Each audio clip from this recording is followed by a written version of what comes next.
हाय, कसे आहात? तर आज मी आलू भुजिया बनवली होती. बरेच दिवस झाले म्हटलं ताजी शेव खायला मिळाली नाही. तर आपण शेव बनवतच आहे, तर त्यातल्या त्यातनं आलू भुजिया बनवावी, कारण चटपटीत खायची इच्छा होती. आम्ही जेव्हा सिल्लोडला असायचो ना, तिथे ताजी ताजी शेव मिळायची. एक आजी होत्या, त्यांची दुकान बसायची बाजारमध्ये. त्यांना नेहमी त्यांच्याकडे अवेलेबल असायची ताजी ताजी शेव, गरमागरम असायची. आम्ही नेहमी आणून खायचो. तर आता इथे आलू भुजियासाठी ना मी 7 ते 8 बटाटे ना उकडून घेतलेले, मॅश करून घेतलेले साल काढून, आणि मॅश करून घेतल्यावर त्यामध्ये ना 3 चम्मच बेसन पीठ ॲड केलेलं.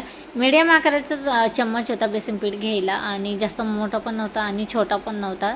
तर मीडियम आकाराचे 3 चम्मच मी बेसन पीठ घेतलेलं आहे. त्यामध्ये इथे बेसिक मसाले ॲड केलेले, हळद, मीठ, मिरची, गरम मसाला आणि ओवा क्रश करून टाकलेला, चाट मसाला टाकलेला थोडासा, आणि हाफ लिंबू घेतलेलं, त्यातलं सगळं रस ॲड केलेलं यामध्ये, आणि मिक्स करून घेतलेलं, एकजीव करून घेतलेलं. आणि नंतर ना एकजीव करून घेतल्यावर त्यामध्ये आपला खायचा सोडा असतो ना, त्या ॲड केलेला, आणि एका साच्यामध्ये भरून घेतलेलं, कुरडईच्या साच्यामध्ये, आणि मस्तपैकी तळून घेतलेलं. आपल्याला लो फ्लेमवरच मस्तपैकी खरपूस भाजून घ्यायचे, आणि यामध्ये बटाटे असल्यामुळे ना लवकर फ्राय होत नाही, तर आपल्याला ना थोडं पेशन्स ठेवावं लागतं. आणि मस्तपैकी खरपूस भाजून रेडी झालेले इथे आलू भजी, आणि मस्त चटपटी त्यावर लिंबू पिळून अजूनच छान लागतात.